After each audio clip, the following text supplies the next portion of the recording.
2014 నుంచి 18, 18 నుంచి 23 వరకు ఈ రాష్ట్రంలో టీఆర్ఎస్ పార్టీ ప్రభుత్వం, మాజీ ముఖ్యమంత్రి కేసీఆర్, మాజీ మంత్రి కేటీఆర్, మాజీ మంత్రి హరీష్ రావు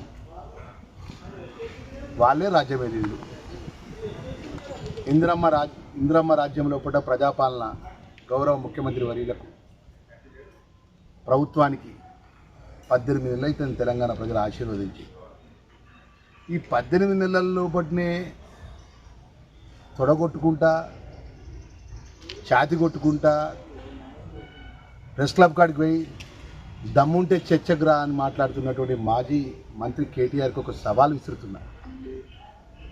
మొన్న కొన్ని రోజుల క్రితమే గౌరవ ముఖ్యమంత్రి వర్యులు, నీకు దమ్ముంటే మాజీ ముఖ్యమంత్రికి నువ్వు అసెంబ్లీలో చర్చకు రా, అసెంబ్లీకి ప్రత్యేకంగా ఏర్పాటు చేస్తా, నువ్వు అనుకున్న టైము డేట్ ప్రకారమే ఏర్పాటు చేస్తా, అసెంబ్లీలో చర్చ చేద్దాం రా అని చెప్పి మీ తండ్రిని మాజీ ముఖ్యమంత్రిని సవాల్ విసిరితే మీరు ముఖం చాటేసి ఇలా ప్రెస్ క్లబ్ కాడికి పోతా దమ్ముంటే రాండి, మీ ముఖ్యమంత్రి రాలే, మీ మంత్రులు రాలే అని నువ్వు పేరు పెట్టి మాట్లాడుతున్నావు కదా కేటీఆర్.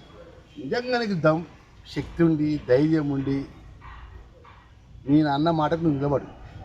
2014 నుంచి 18, 18 నుంచి 23 వరకు నువ్వు 2014లో ఎలక్షన్స్లో నువ్వు ఏదైతే మేనిఫెస్టో పెట్టినావో ప్రజలకు, తెలంగాణ ప్రజలకు ఇస్తా అన్న మాట, దాని మీద చర్చ చేద్దాం. 2018లో 23 వరకు నువ్వు పెట్టిన మేనిఫెస్టో, ప్రజలకు ఇచ్చిన మాట చర్చ చేద్దాం. సిరిసిల్ల డాక్టర్ బిఆర్ అంబేద్కర్ విగ్రహం కాడికి రావన్నా, లేదా సిద్దిపేట మీ బావగారి యొక్క డాక్టర్ బిఆర్ అంబేద్కర్ రాజ్యాంగ నిర్మాత అంబేద్కర్ విగ్రహాన్ని కాడికి రావాలన్నా, లేకపోతే లోయర్ ట్యాంక్ బండ్ కాడ ఉన్నటువంటి డాక్టర్ బిఆర్ అంబేద్కర్ విగ్రహానికి కాడికి రావాలన్నా, సోషల్ వెల్ఫేర్ మినిస్టర్గా నేను సవాల్ విసురుతున్నా కేటీఆర్కు, హరీష్ రావుకు. పచ్చి మేనిఫెస్టోలో ప్రజలకు ఇచ్చిన మాట అమలు చేయకుండా పచ్చి మోసం చేసి రాష్ట్ర ఖజానా ఖాళీ చేసి 18 ఏళ్ళకే ఏదో రాష్ట్రం అంతా ఏదో అయిపోతున్నట్టు మీరెంత సుఖం పూసే లెక్క మాట్లాడితే ఎట్లా అండి? నేను సిద్ధమా చెప్పు, నేను చాలా సిద్ధమా అని అడుగుతున్నాను. మీరు 10 సంవత్సరాల రాజ్యం ఇచ్చిన మాట ఏది? పేదవాళ్ళకి ఇచ్చిన డబుల్ బెడ్రూమ్ ఇల్లు ఇస్తానని ఇయ్యలే, పేదవాళ్ళకి 3 ఎకరాల భూమి ఇస్తానని ఇయ్యలే, నిరుద్యోగ యువకులకు ఉద్యోగాలు ఇస్తానని ఇయ్యలే.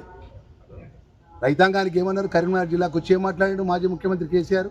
నేను గోదావరి కాడ కాలడ్డం వేసి గోదావరి ఉమ్మడి కరీంనగర్ జిల్లా మొత్తం నీళ్ళు ఇస్తాను. నీళ్ళు ఎక్కడికి పట్టుకుపోతాను? మా కాళేశ్వరం నీళ్ళు మొత్తం మీరు నా ధర్మపురి నియోజకవర్గం నుంచి సిద్దిపేటకు, సిరిసిల్లకు, గజ్వేలకు, దొరగారి ప్రాంతాన్ని నీళ్ళు పోతాను. మాకు ఉమ్మడి కరీంనగర్ నీళ్ళు చుట్టుకోరాదు. నువ్వు మాట్లాడతారా? మీరు మాట్లాడతారా? నడు చర్చ. నేను సిద్ధం అంటున్నా. టైం డేట్ ఫిక్స్ చేసి సిరిసిల్లకు వస్తా, నేను సిద్దిపేటకు వస్తా.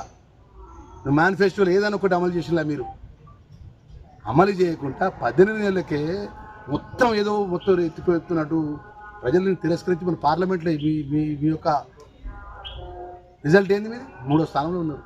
ఇంకా బుద్ధి రాకపోతే ప్రజలే రాబోయే కాలంలో బుద్ధి చెప్తారు మీరు.